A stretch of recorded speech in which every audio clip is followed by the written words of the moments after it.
Kayo po ba mga bossing ko ay masipag na tao? At kayo po mga bossing ko ay napapansin ninyo na parang baliwala ang inyong kasipagan? Asya, ako po may tuturo sa inyo mga bossing. Subukan nyo na po ito mga bossing ko sa dahon ng laurel. At ito po ay meron pong maraming barya. Ito po ay gawin nyo po kahit anong araw na maibigan ninyo basta't makakapaglaan ka ng ilang minuto sa paggawa po nito mga bossing. Proven po ito mga bossing basta't may 100% kang paniniwala. Ito po ay makakatulong upang sa ganoon kayo po mga bossing ko ay makatawag ng swerte at makapagtaboy ng mga kamalasan. Ngayon po mga bossing, ibulong sa loob ng botelya ang lahat ng nais.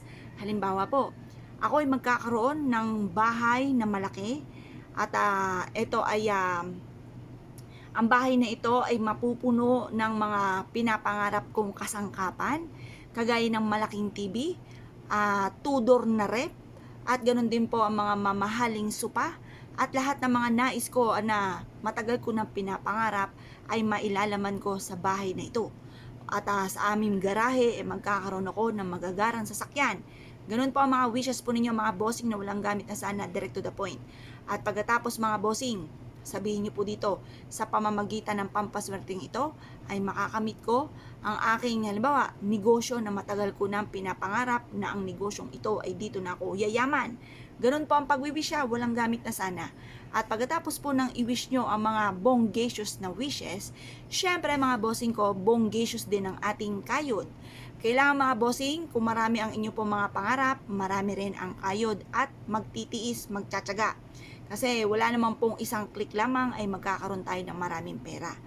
Kung ang inyong kasipagan ay hindi nyo po nakikita, walang pinatutunguhan, para may patunguhan po yan, asya, kailangan nyo po nito mga bossing, proven po ito na napakaswerte. Mas mainam yung mga buo ang inyo pong ilalagay po dito. Ako po ay namili ng mga dahon ng laurel na buo.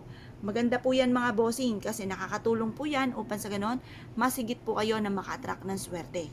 Only wishes po ang ati pong dahon ng laurel, lalo na kung ito po ay buo. Pero kung gagamit kayo ng ritual, pwede yung mga pilas-pilas na dahon ng laurel. Ngayon po mga bossing, gawin nyo po ito sa umaga ng 6:30 or kaya po ay alas 7.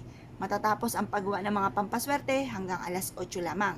Ibilad nyo po siya ng hanggang alas 8 na hindi po nakasarado ang takip. Pagtapos ng alas 8, sasaraduhan nyo po ito. Ilagay ito sa ilalim ng ati pong higaan at pagising, alugin ng alugin mga bossing. Nagtatawag po ito ng swerte at nagtataboy ito ng kamalasan para may patutunguhan ng ating kasipagan. Kung kayo po'y naniniwala at nais po itong gawin mga bossing, asya mga bossing, good luck po sa inyo po lahat. At syempre mga bossing, bago ko makalimutan, kailangan i-mindset nyo na kayo magiging matagumpay. Lahat ng mga pangarap ay matutupad at smooth nyo po makakamtan ang mga pangarap po ninyo. Kaya kung kayo paniniwala mga bossing, asya, good luck po sa inyo po lahat.